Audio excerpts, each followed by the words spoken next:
Here it is, 30,000 career points for Kevin Durant, which leads us to a classic around the horn debate. Ball in hoop. Who is the most pure scorer in NBA history? Where do you rank Durant? I'll ask this panel. Also, NFL rumor mill courtesy of a family tree. The brother-in-law of Matthew Stafford was hired by the Giants. Does that mean Stafford to New York? Let's go around the horn. Interesting. Exciting free throw.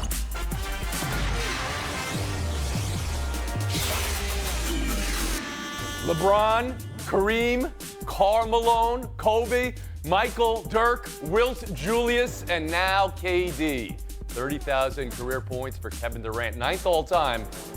But I don't need the 9 from that list. It could be any player in the history of the sport. Ball in hand, ball needs to go in hoop.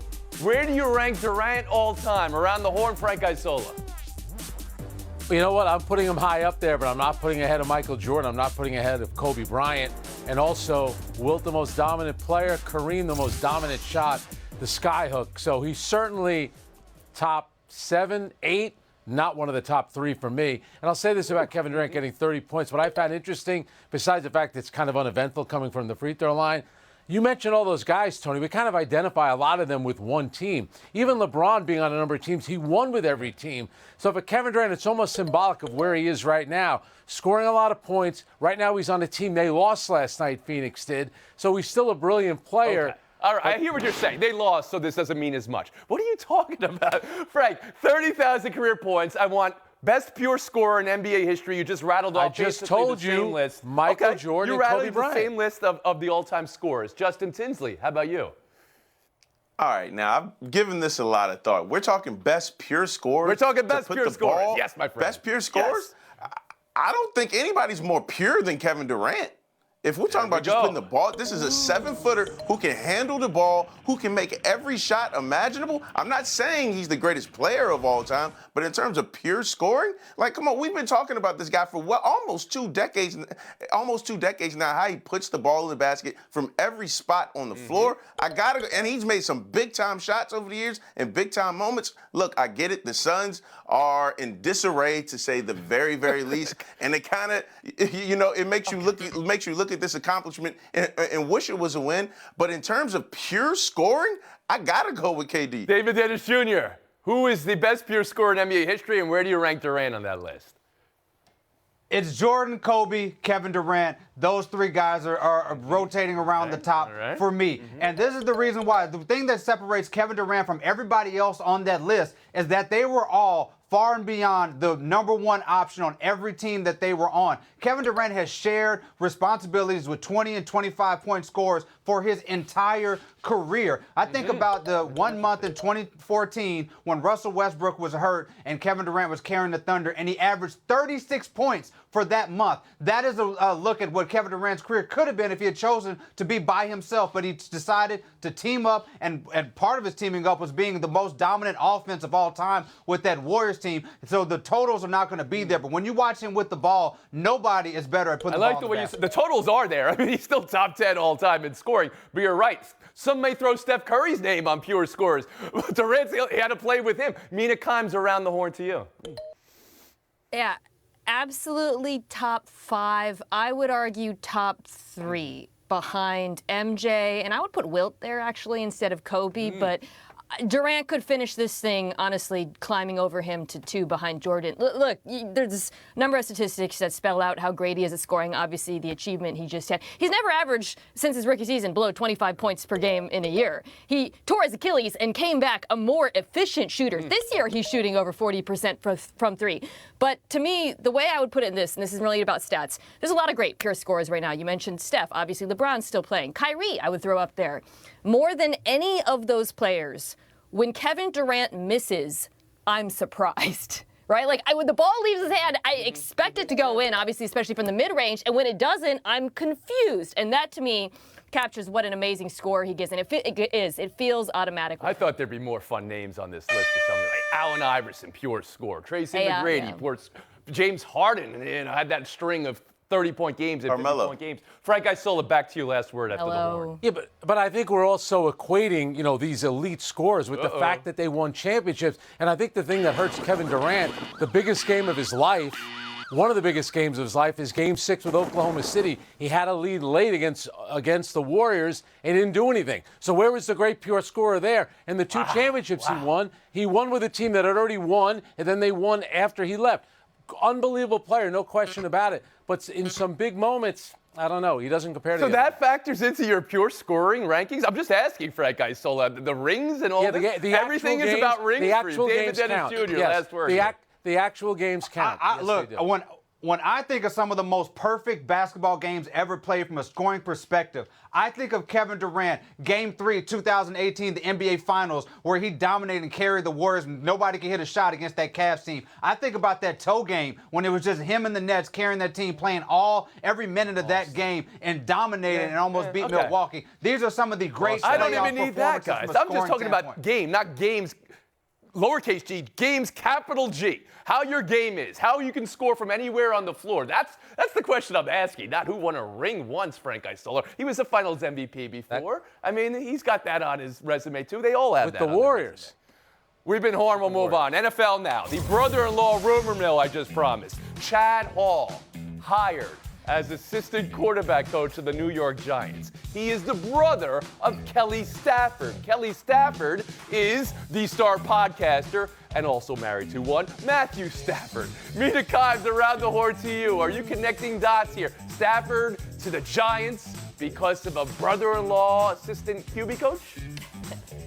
I'm connecting them for a different reason. So last week I was in New Orleans for the Super Bowl on the ground all week. And if you had asked me this question before that, I would have said, no way, the Rams aren't trading Matthew Stafford.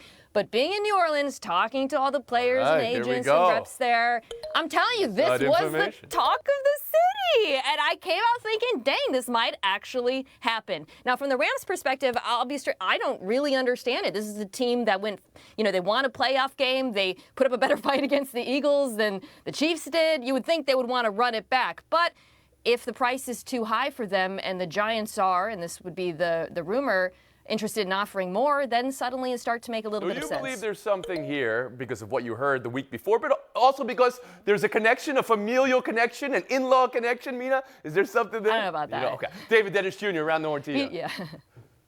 Yeah, it's hard to connect the dots because most people I know would move across the country to get away from their in-laws, not the other way around. So I'm not sure about that. I'm also not sure about the Rams' ideology here of getting rid of Stafford. They were a playoff team. They were a dangerous playoff team. I'm not sure why you would move on from him, and I'm not sure why the Giants would want to invest in him instead of just rebuild it from scratch through the draft and a quarterback that they could possibly believe in. Justin Tinsley, how about you? So my brother-in-law actually played in the NFL for 6 years, and I really like the guy, and I really like being around him. But I don't really think this happens for two reasons for Matthew Stafford. One, the Giants only have $47 million in cap space, and their O-line stinks. As much as I love my brother, shout out to you, Jelani, I love you, I'm not moving clear across the country to get pummeled and to take a pay cut. So that's just not happening. And honestly, I don't know if I want to play for a team where Joe Shane is there because his history of roster building, his history of drafting, it speaks for itself. The guy let Saquon Barkley go. I'm not putting my future in that guy's hands. Frank Isola, around the horn to you. Well, let's remember, too, the Rams with Stafford came this close to almost beating Philadelphia in the snow on the road. Justin mentioned the name, though, Joe Shane, and then you have the head coach, Brian Daboll. What happened to them in the offseason? They survived a disastrous year. They want to win. That's how these guys are going to be judged. Matthew Stafford gives you an established quarterback. And if you go back many moons ago, the Giants went out and they got Kurt Warner right before Eli Manning showed up. So a lot of times you want that veteran quarterback. I think where there's smoke, there's fire. Whether brother-in-law plays into it, I'm not so sure. But if I'm the Giants, why wouldn't you explore this? I think the guy's got a lot left. Justin, I can't compete with you and Jelani in the NFL, but my brother-in-law, Jersey Mike's, that's a delicious future career for me. I can get in line for some Jersey Mike's. Way to go. We'll move on. One more story here, one that maybe makes Philly's Parade Friday a bit spicier. Is Josh Sweat sweating not getting MVP of the Super Bowl? Here's what he said. I should have had it. I could have had it. It's all good, though. Super Bowl MVP vote, 20% fan vote on NFL.com, 80% media, which was a panel of 16. We don't have any release voting except for the fan vote, which was Cooper DeJean 1, Jalen Hurts 2, Josh Sweat 3. Does Sweat have beef? Around the horn, David Dennis Jr. Look, while I would not, 48 hours after winning a Super Bowl and my teammate got Super Bowl MVP, say that I actually deserved it, I actually kind of agree with him. He was that defensive line was a major reason that they won that game, and he was the leader there. When he was the first person pressuring Mahomes, Mahomes was 0 for 2 with 2 sacks and interception, and that was a game-changing effort by him. So yes, he does probably deserve more consideration for MVP, but I might not necessarily say it Tuesday after a Super Bowl. Kimes? First, I'll say I would have picked him. I thought Jalen Hurts was fantastic. The story of the game was 6 sacks, 0 blitzes. He was the tip of the spear on the defense that day. That said, him saying this out loud makes me think, okay, Josh Sweat is a free agent, and perhaps he thinks he's not going back into that locker room. Mm-hmm.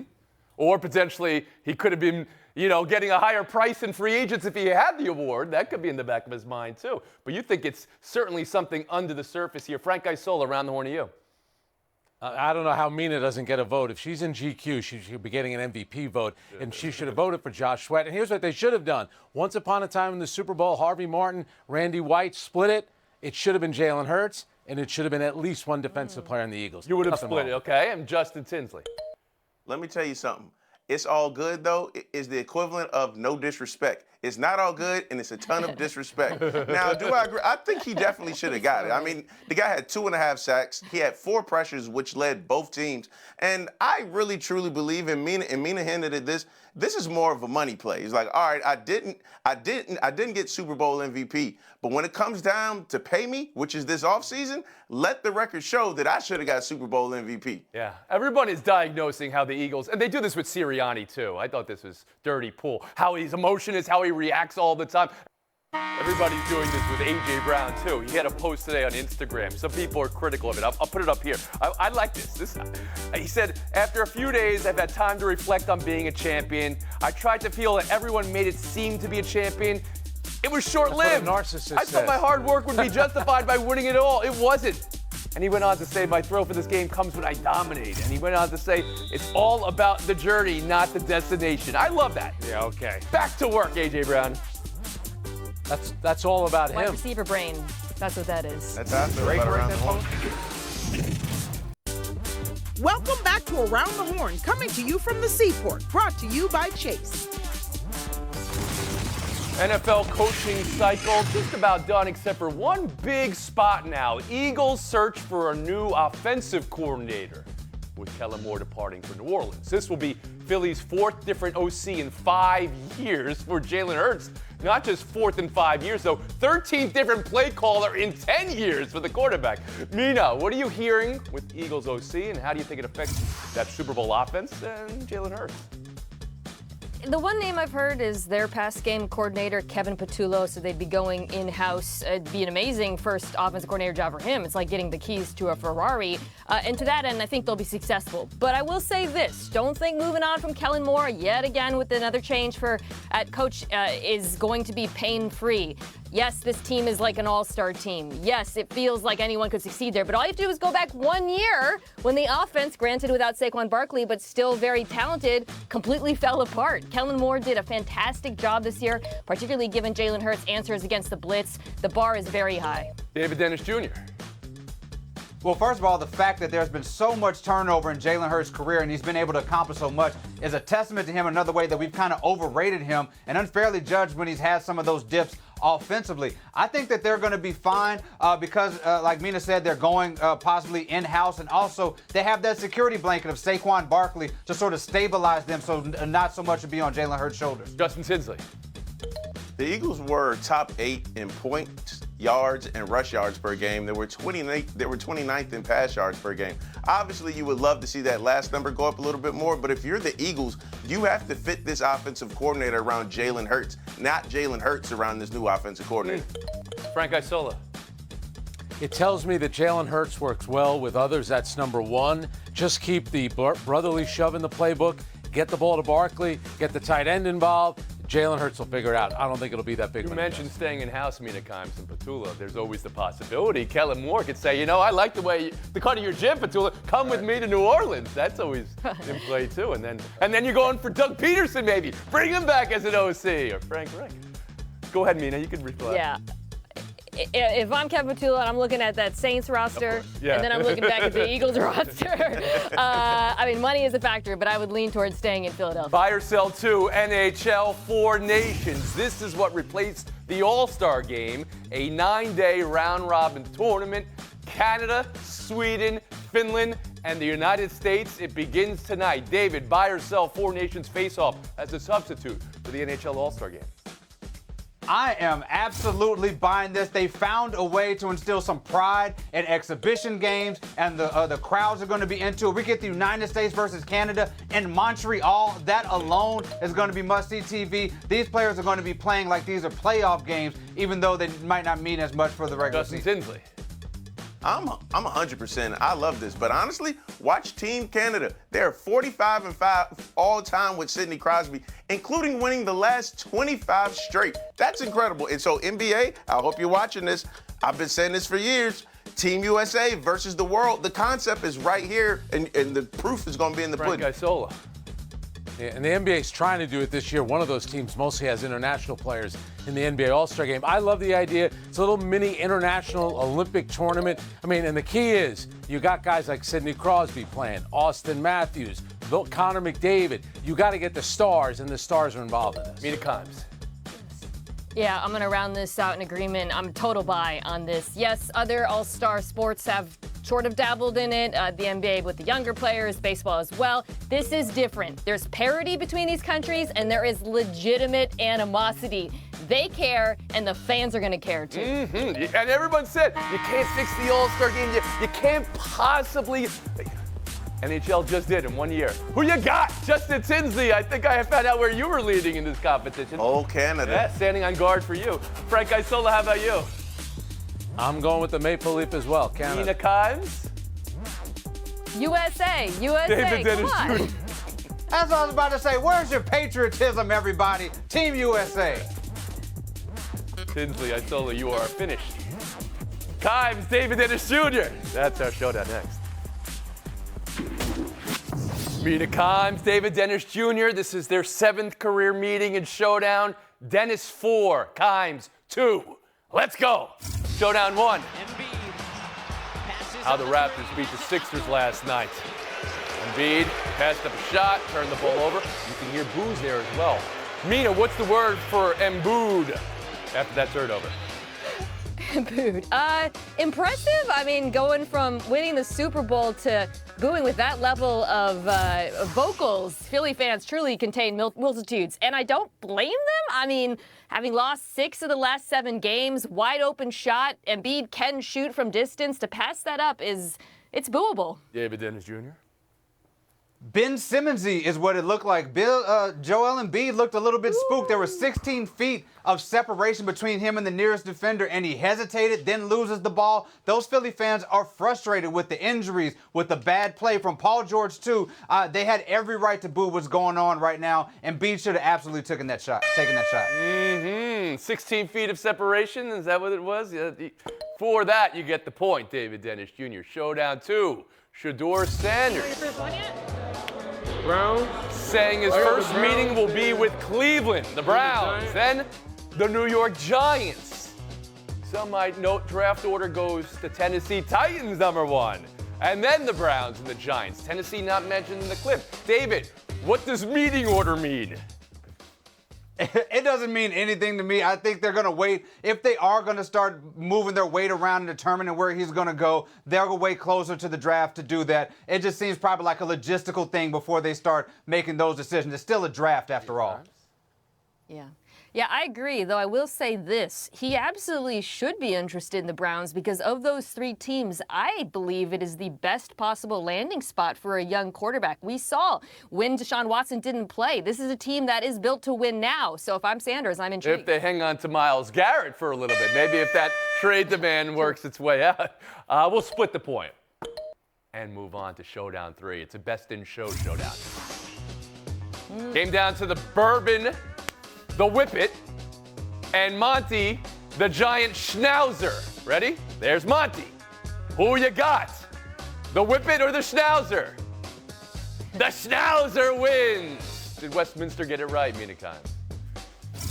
I'll say so. Monty, I am told, is the first member of the working class group of dogs to win since 2004. I'm a champion of labor, so I approve of that. However, a mutt has to win at some point. David Dennis Jr. Yeah. Shout out, though, to Bourbon the Whippet. I know everybody talking about LeBron James being 40 years old. Bourbon the Whippet was 9.5 years old. That's 65 years old in dog years. Talk about somebody who has defeated Father Time to come in second place. Shout out to Bourbon the Whippet. Lenny is a mutt, right, Mina? That's why you're rooting for mutts. And David, Sasha Banks, also a mutt. Is that right? Absolutely. Shout out to Sasha Banks. I love that. That's the name of your dog. Take the FaceTime for Sasha Banks, David Dennis Jr. News just broke that Outkast has been nominated for the Rock and Roll Hall of Fame, which is a perfect time to remind everybody that they are my dream Super Bowl halftime performer. Let me paint the picture. 2028 in Atlanta, Outkast reunites and performs for the Super Bowl halftime show. Andre, big boy. Andre, you can bring your flute. You can do that all you want. We need you guys to come back and do the Super Bowl halftime show just for 15 minutes. That's all we ask. Outkast, we need you. There it is. I loved your piece on this year's halftime on Kendrick Lamar, David Dennis Jr. Thanks for your time today on a 23.5-hour break. We'll know the songs. See you tomorrow around the horn.